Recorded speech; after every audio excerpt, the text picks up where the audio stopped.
Welcome to Behind the Lava Lava, the podcast that takes you behind the scenes of the vibrant people and cultures of the Pacific. This episode is brought to you by Matai, a luxury timepiece brand that embodies the essence of the Pacific Islands. I'm your host, Michael Tan, and I'm joined today by my co-hosts Milford and Spencer. Before we get started, a quick reminder to our listeners to follow, subscribe, and leave a review if you enjoy the show. Now let's jump right into it. Today's topic, we will be talking about imposter syndrome. So imposter syndrome happens to most people, probably all of us. So this is a psychological occurrence that happens when people start to doubt their skills, their talents, and their accomplishments, and you start to internalize your fear of being exposed as a fraud or something along that lines. So I'm going to put it out to the cast. What do you guys think what imposter syndrome means? Well, it's kind of in the name, I'm no expert about anything, but, the first time I heard about it, I was like, man, I think I got that, and I'm not like a hypochondriac where people talk about, symptoms of mental or physical issues. And I'm like, oh, that's me. I'm not like that at all. I'm actually pretty skeptical, but I was like, yeah, imposter syndrome is, you hear that, I'm like, yeah, I don't know. That sounds like something relatable right off the bat.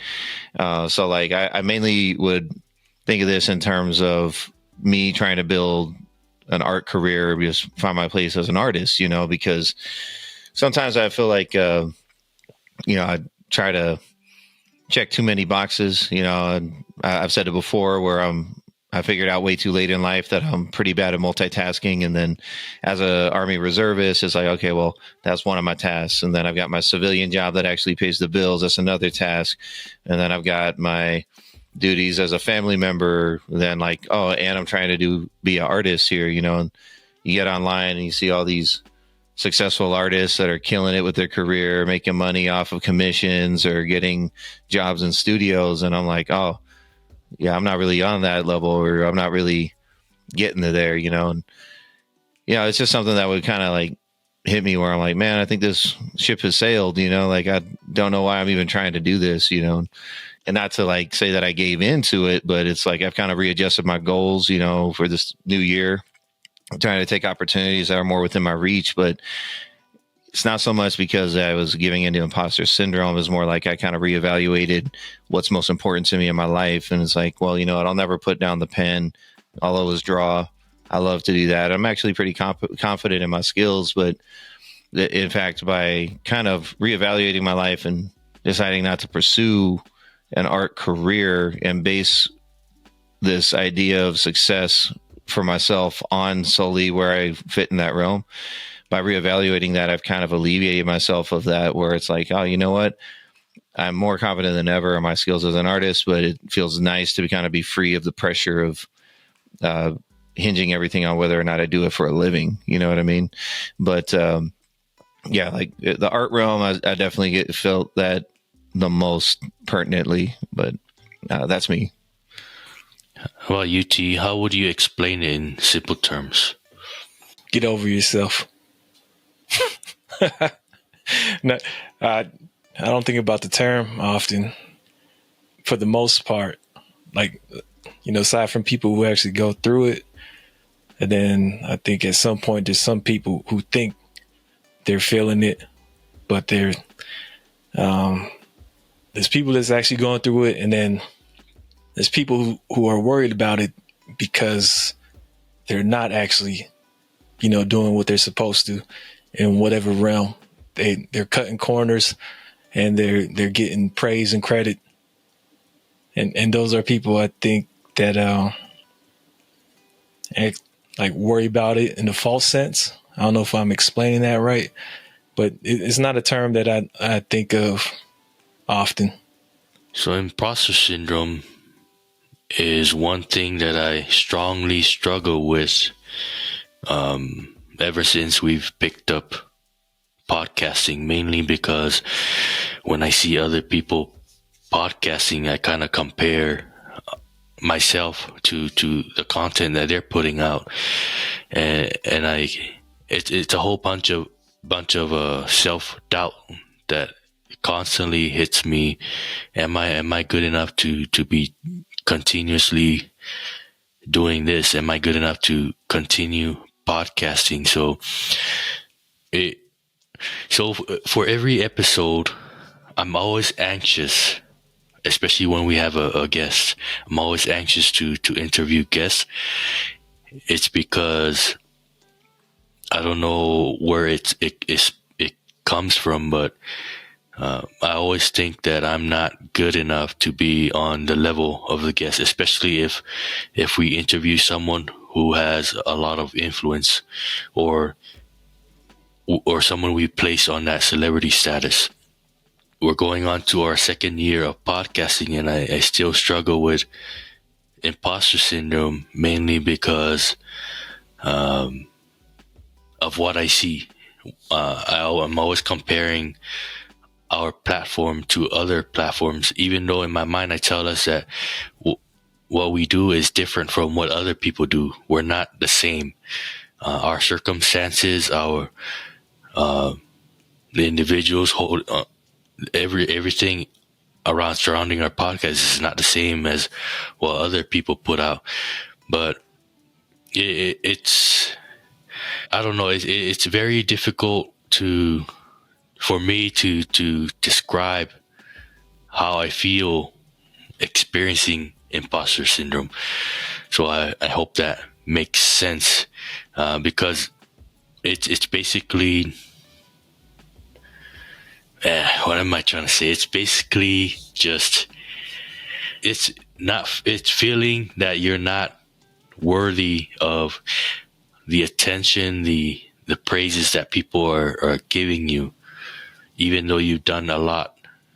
Especially for our platform, we've done a lot. For this almost 2 years, we've done a lot for our platform, but it still feels like we're still the underdogs. We're still amateurs. So that's how I basically feel every time I interview people. I feel the same way when it comes to guests coming on.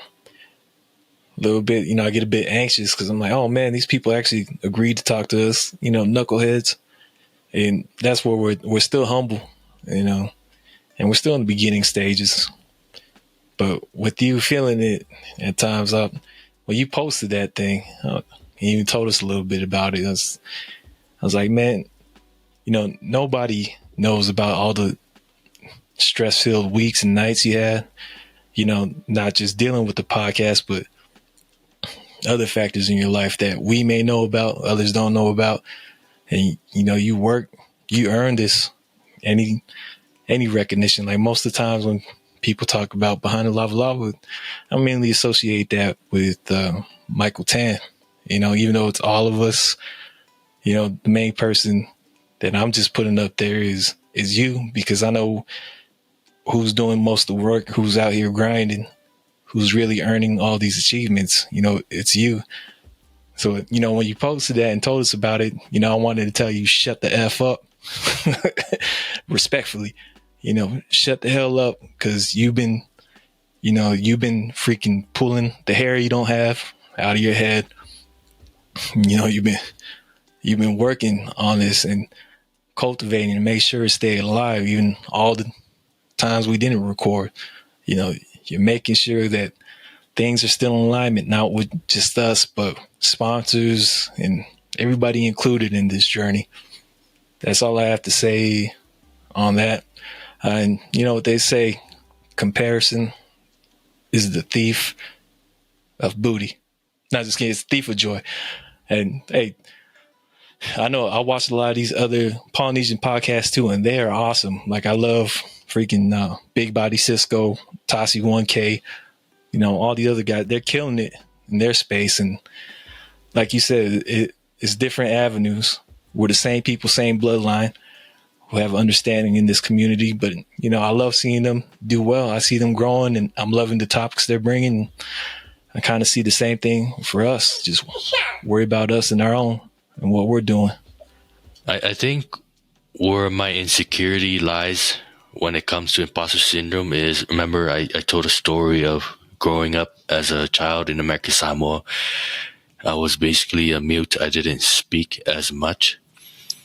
So as I grew up and went to the adulthood, I learned to try to speak more often because in my youth, I didn't speak as much. So that's where my insecurity comes, is the way I speak to people. I always feel like I'm inadequate. I'm not enough when it comes to vocabulary. That's why I admire people who can speak and are elaborative when they speak. I try to learn from people who are guest speakers, but it's very difficult. Like Spencer is very elaborative when he speaks. Like you can easily describe things and talk, but for me, every time I speak, I hit like a mental block. It doesn't go beyond a sentence unless I slow down and really think about what I'm trying to say. So that's one of my insecurities is just talking to people. It's one thing that I lacked growing up was conversating with a lot of people. Well, and this is where I just wanted to give like big ups to you because, not to make this all about you and your imposter syndrome, but that is kind of like, this is why I'm glad that we're talking about this early in this year, kick off the new year with a subject like this, because it's kind of taking the podcast back to its roots. It's kind of the podcast, even before I joined, was kind of a online therapy session. We need to air out some things, that some people just don't talk about publicly. And it's a good thing. But I always had respect for you even before I joined the podcast. I was like, dang, look at Michael. He tells me he's got a fear of talking and public speaking, and he's facing that head on and inviting people to come listen to him talk. Like, who does that? That's somebody who really wants to face his fears, and I've always had respect for that. And the thing is like, it's a shame though that, things like imposter syndrome and, these mental tics, like sometimes they really do keep you from seeing what you've accomplished. Because I was like, when you take a step back and you're like, it's like, man, is this podcast really popping? Is it really, am I just a pretender here? And it's like, man, you just interviewed, like within the last year, you interviewed an NFL Hall of Famer, and not only interviewed him, but had him show up in person to a dinner that we hosted, and it's like, that's crazy. Like, there are very tangible things that you can show and measure to see your success. And it's one of those things where sometimes I get taken back by this, because sometimes I'm like, oh yeah, this is just a little side project that we do sometimes, but I'll bump into people that are familiar with the podcast, and they're like, oh, hey, oh, you're on that. Or it's funny because like, even when I went back to my job at the club, guys knew me, but some of them like hadn't put, that were there from before I left. But then there were newer guys I was getting to know, and they knew the podcast, and they're like, oh, you're from that podcast. And I was like, and it's not this, I'm not trying to put this out as like an ego boost. I was like, it's just one of those things where I'm like, sometimes I lose sight of how many people we've reached, or like we've even had a few guests in the last year where they're like, oh yeah, we watched the podcast. And I was like, oh, what, really? Like I thought it was all like us reaching out, like, hey, will you be on our podcast? But people are actually like hearing about it before we reach out sometimes. And so point is that, this imposter syndrome stuff really can be like the hedges that keep you from seeing the forest. It's like, you've accomplished a lot, you built a lot, and it's a shame that this stuff, kind of holds you back a little bit. But so like one thing I wanted to touch on real quick too, though, is that I don't know if the same goes for any of you guys, but I feel like sometimes I experience this mostly around the fall to this time of year. Like, it's weird because I don't like self-diagnosing stuff. So I'm just expressing what I genuinely feel in this pattern that I recognize in myself. But, you hear about things like winter depression. And I feel like I get that sometimes because it seems like every year, at least once a year, I'll get to a point in, usually right before the holidays or something, where my anxiety just spikes to where I have trouble sleeping. Like all this happy confidence and stuff that I built up during the summer is like gone. And I start like feeling like I'm in a fog.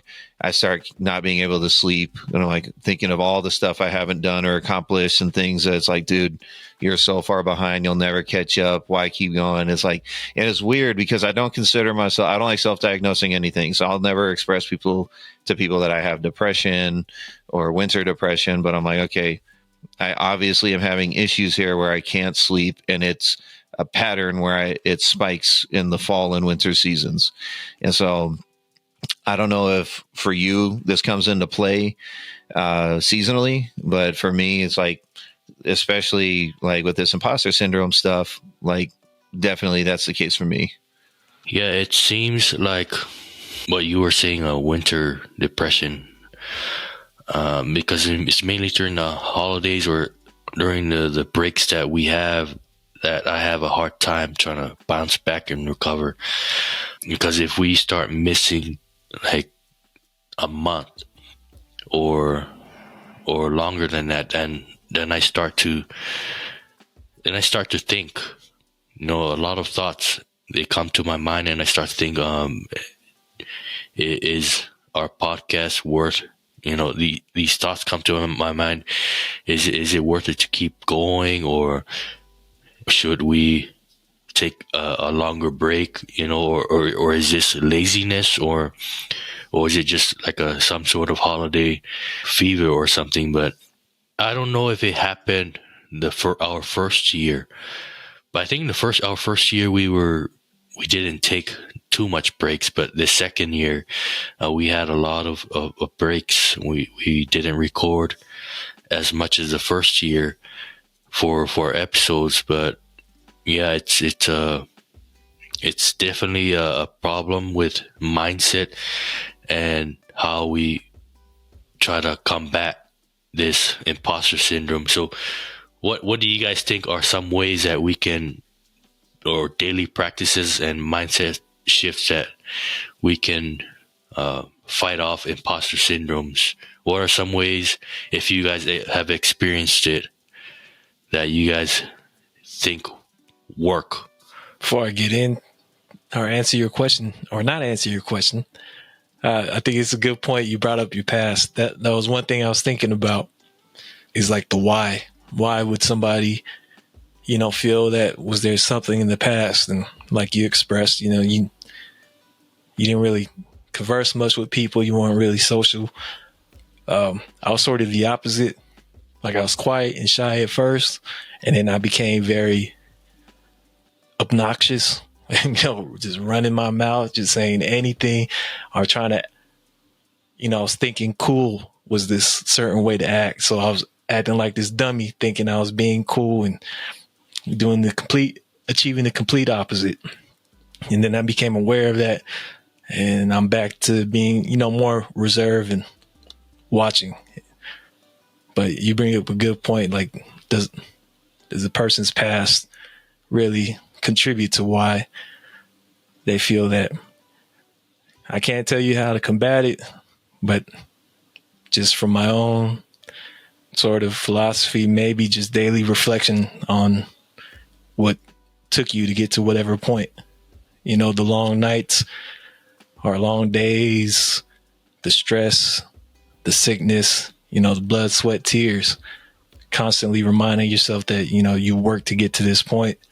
It wasn't just given to you, and you are good enough, because nobody can really tell you no, except, of course, maybe some billionaire or whatever, but nobody can really determine your self-worth because it's yours. So that's all I got with imposter syndrome and combating it. I think one thing that helps me is just take a step back and focus on what's most important about this. So like in the case of the podcast, for example, for me, it's easier for me to say this because I'm going to be honest, and I've been honest about this before to the listeners, but no one puts more work into this than Michael. It's like it's easy for me to be non-committal because I have the easiest job. I just show up and talk sometimes, when it comes to the real grind of, editing, booking guests, like really doing the the hard work. Michael does the most. And, I try to throw in where I can, but like, for me. So anyways, the reason I put that out is because when I think about the success of the podcast, what does it really mean to me? I'm like, I want it to be successful, but let's say it isn't. I would still do this. Why? Because I enjoy doing it. I like meeting up with you guys. Chopping it up with you guys is like just a fun activity for me, fun or therapeutic in some ways. And, by doing this podcast, I've made new friends that I didn't have before. When we got together for the Veterans Day dinner, I was like, man, I finally got to meet these guys in person. That was cool, So regardless of whatever, measures of success others might attach to us, I would do it anyways, because to me, I enjoy it. It's something I enjoy doing. And at the end of the day, that's all the motivation I need. But if I apply that to, let's say, my imposter syndrome with, like I started off with my artwork. So like this year, I've decided to take this opportunity. I was kind of vague about this earlier. I'm taking an opportunity to be a special operations guard at one of the resorts here in Las Vegas, be a full-time gig where I'm finally, for the first time in my life, I'm making career money instead of job money. You know what I mean? And at first I was standoffish on whether or not I would take this job, because I was always like, well, but I want to be an artist. I want to be a storyboard artist and this and that. But the thing is like, the more I worked towards that goal last year, the less happy I felt doing it. It's like every time I tried to make art a career, I didn't like it anymore. And so with this imposter syndrome stuff regarding my art, I was like, man, am I saying I'm giving up on being an artist? I'm like, well, what's most important to me? It's like, do you like doing art? I'm like, yeah. Who do you like doing art for? And what my mind would go to is my nieces and nephews. Like this last Christmas, even though I'm a little behind on my deadlines here, my nieces and nephews always hit me up, and they like that I draw them pictures for Christmas presents and stuff like that. And I'm like, you know what? That's my fan base right there. Like, that's all. If I never draw for anything professional and I'm only drawing for my nieces and nephews, even that's enough for me, because the fact is they enjoy it. They'll like ask their parents to get to me and say, hey, can you ask him if he can draw this character for me on my birthday or for Christmas? And I'm like, yeah, that means the world to me. And so it's like coming to terms with like, you know what, I'm not going to pursue artwork as a career. It was more of like a, one door is closing, but another one's opening kind of thing. And it's like, I felt very happy, because it's like, I'll never stop drawing. I'll keep being the artist I want to be, but they helped me kind of like reassess my goals into a more realistic way, and to where, ultimately it made me feel happy. So that kind of helped me combat it, is just focus on what's most important. And that kind of helped me with that, combat that. So I like to have conversations with maybe one of my coworkers, because I don't talk to all of them. I only talk to like maybe two.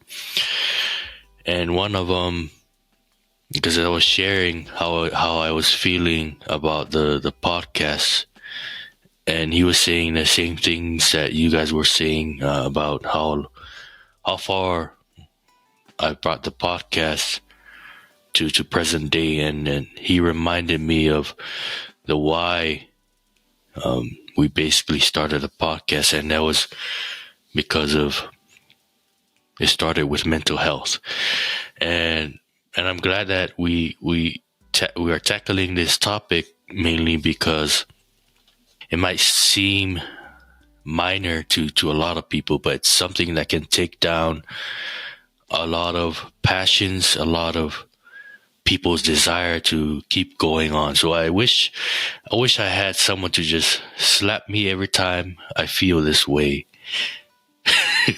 But the good thing is that I have people around me who constantly keep me in check, remind me of how basically how I am, and how the accomplishments and what's led things up to this far. So there isn't an advice that I would put out to our listeners about overcoming imposter syndrome, but to constantly remind yourself of what your worth, no matter the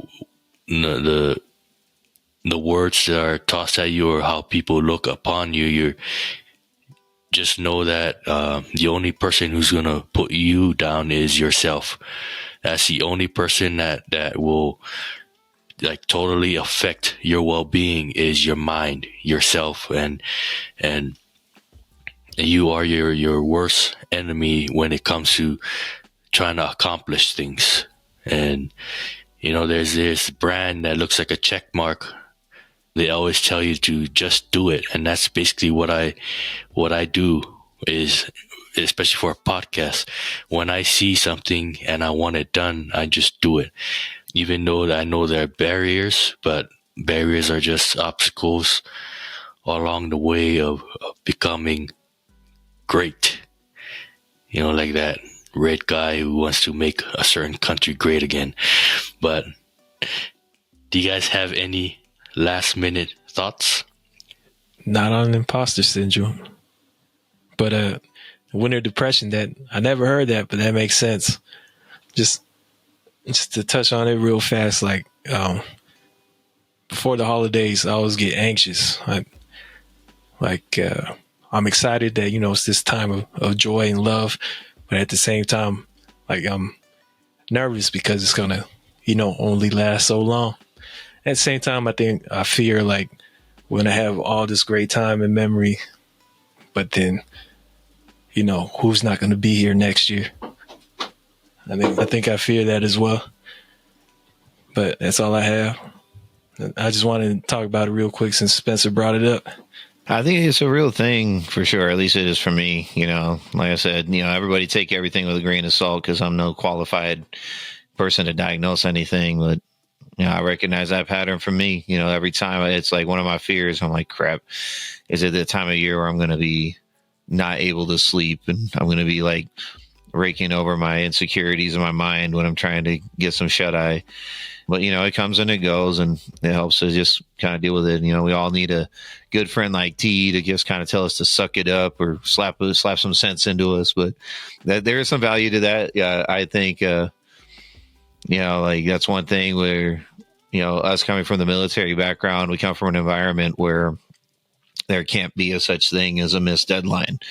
They're like all these curveballs that thrown your way. You're like, all right, well, you got to do the mission anyways, and part of that really does come down to like, look, the neat thing about the constructive thing about that is that sometimes you're amazed at what you're able to accomplish that you didn't think you could, but because the military pushed you, and yeah, it's a stressful push, but you get past it and you're like, oh, but we did it though. Dang. Like in any other environment, we would have said, oh, that's it. Can't be done. It just takes me back to that quote from Henry Ford, where he said, whether you think you can or think you can't, you're right.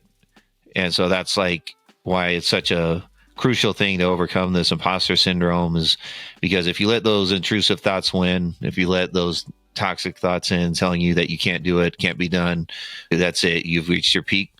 Well, if you really buy into that, then you're going to give validity to those issues. So allow yourself to take a break, take a step back, take a deep breath, focus on what's important, and then step back into the ring and face it head on. That's all I'd have to say on that. I want to take this opportunity to thank all our listeners, our followers, subscribers, our sponsors. We want to thank you for supporting us throughout our podcast journey. We truly appreciate each and every one of you. So thank you for tuning into this episode of Behind the Lava Lava. I hope you enjoyed our conversation. If you enjoyed this episode, be sure to follow our platform, drop a comment, leave us a review. This is Michael Tan and the crew signing off from Behind the Lava Lava. Tofa Soifua.